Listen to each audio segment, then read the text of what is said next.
Bismillahirrahmanirrahim.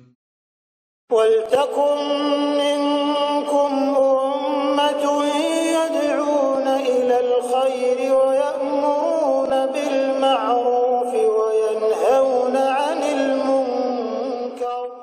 Assalamualaikum warahmatullahi wabarakatuh. Tidak ada sunnah memimpin zikir. Hukum asal ibadah itu adalah dalil. Tidak boleh lakukan tanpa dalil. Jadi masing-masing berzikir, masing-masing berdoa. Adapun sekali waktu itu membesarkan zikir, sekali waktu membesarkan zikir boleh, sekali waktu. Tapi bukan bersama-sama. Karena biasa itu Pak, kalau saya lihat sebagian makmum tidak mau berzikir kalau imamnya belum subhanallah. Akhirnya subhanallah tami. Jadi kalau imamnya subhanallah subhanallah subhanallah subhanallah subhanallah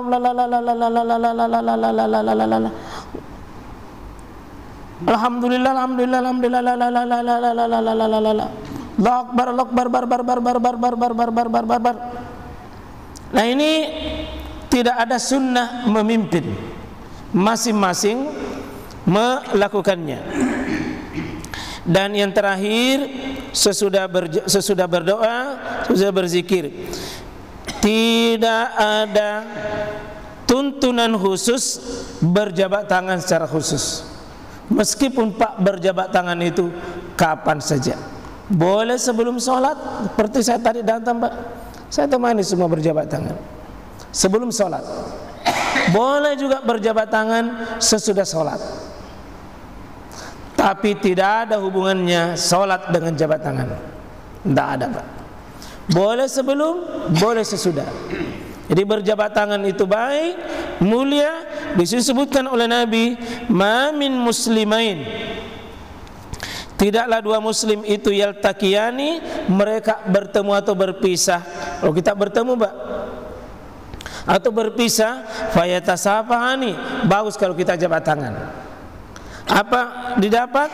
Illa ghufira lahuma, keduanya yang orang yang berjabat tangan itu, duanya orang berjabat tangan itu diampuni keduanya qabla ayyaftarika, sebelum keduanya itu berpisah. Jadi bagus Pak kita jabat tangannya bukan karena sholat. Di luar kita ketemu boleh jabat tangan, di pesta kita ketemu, di pasar ketemu, di kantor ketemu, di acara bertemu, jabat tangan. Jabat tangannya itu sunnah, tidak perlu menunggu. Dari tadi duduk berdampingan, sudah tempi sholat baru jabat tangan, tidak ada hubungannya. Jabat tangan, sholat itu sholat. Ya, silakan Pak kalau ada yang mau berjabat tangan, silakan jabat tangan, tapi tidak usah menunggu nanti sudah sholat. Boleh sebelum sholat, boleh sesudah sholat. Ya, boleh sebelum sholat, boleh sudah sholat. Ini 5 saya kira kesimpulan kita sampaikan. Tidak ada sunnah memegang ubun-ubun, tidak ada usahakan menghadap kiblat, kemudian menghadap ke makmun atau miring. Sunnahnya berzikir dengan tangan kanan, kemudian berjabat tangan itu boleh, tapi tidak ada kaitannya dengan sholat 5 waktu. Biar di jalanan kita ketemu Pak boleh, di pesta di mana saja itu sunnah berjabat tangan, tidak perlu menunggu sudah pi sholat baru jabat tangan. Saya kira masih ada waktu 15 menit, giliran tak Pak? Oh tidak, saya tambahi. Kalau ada yang mau bertanya, ada yang mau perjelas, ya saya persilahkan. Silakan Pak. Giliran tak?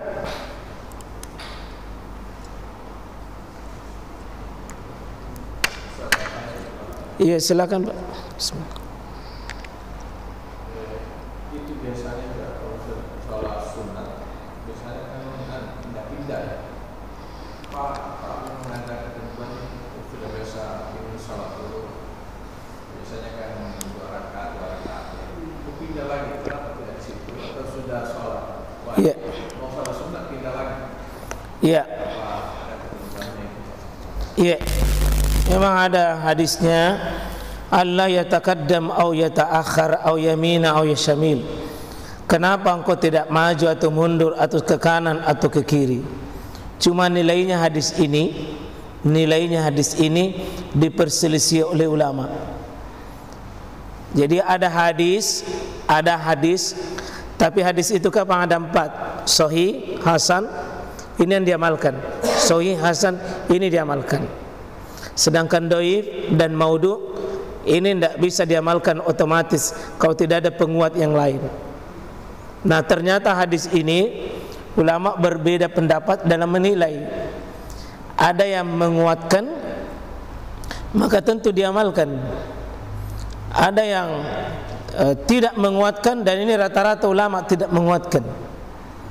Jadi tidak ada ketentuan bahwa harus pindah ke kanan atau pindah ke kiri, maju atau mundur pada sesudah salat sunnah. Yang paling bagus sahih dalilnya adalah ada 7 hadis yang menguatkan. Jika sudah ke salat sunnah, sudah salat wajib di rumah, di masjid, paling bagus dan paling kuat dalilnya kalau tidak ada halangan di rumah ke salat sunnah. Itu yang paling kuat dalilnya, Mbak. Atau salat sunnahnya itu misalnya di rumah ki salat sunnah, qabliyah subuh, qabliyah duhur, dan misalnya yang qabliyah kuat itu di rumah paling bagus, sesudah itu kita ke masjid. Itu tidak ada perselisihan. Karena afdalus salati kul mar, seutama-utama salat seseorang dari kalian adalah fi baitihi, itu di rumahnya Pak, seutama-utama salat. Illa salatal maktubah, kecuali salat 5 waktu. Kalau begitu salat 5 waktu itu Pak aslinya di masjid. Salat sunnah itu aslinya di rumah.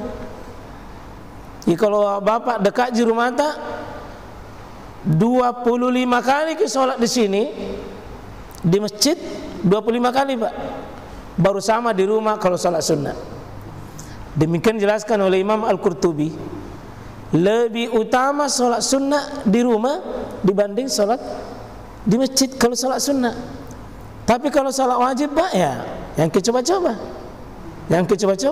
malah dipertegas itu 27, dalam hadis yang lain 25 kali ki salat di rumah, baru sama 1 kali ki di masjid kalau salat wajib.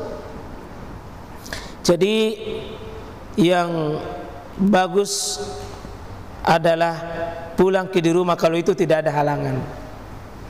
Nah, cuma ya kalau pulang ke di rumah disiplin Pak, karena siapa tahu pulang ke di rumah persis ada tamu ditemani ngomong, dikalupai salat sunnah, atau langsung lakukan aktivitas. Tapi kalau sudah rutin Pak, sudah rutin, memang salat sunnah dulu baru aktivitas. Dan itu prakteknya Nabi. Nabi itu Pak tidak pernah dilihat salat sunnah di masjid, tapi salat sunnahnya di rumah. Iya, silakan Pak. Mungkin juga kalau dibilang salat sunnah harus di rumah itu mungkin ada ruangan khusus untuk salat keluarga kapan, karena kalau di kota begini rumah-rumah kecil sekali, iya, keluarga banyak, iya, kayaknya iya, tidak kita betul cocok itu Pak. Keluarga banyak, anak dan cucu, apalagi kalau ada poin tamu, baru ruangannya sempit, tidak tahu di mana sholat sunnah. Kalau kondisi seperti ini Pak, di masjid makin saja sholat sunnah. Artinya itu tidak normal. Seperti juga saya di sini Pak ya, aslinya sholat sunnah kan di rumah. Tapi masa saya pulang dulu di Rapokaling sholat sunnah? Ya, tapi kalau saya di rumah Pak, rumahku dekat dengan masjid, saya sudah malam Pak, sudah azan, saya sholat sunnah. Sudah sholat sunnah di rumah, ya ke masjid. Kalau masih ada waktu saya sampai di rumah, di masjid, saya bisa salat tahiyatul masjid. Begitu juga di sholat-sholat lain Pak.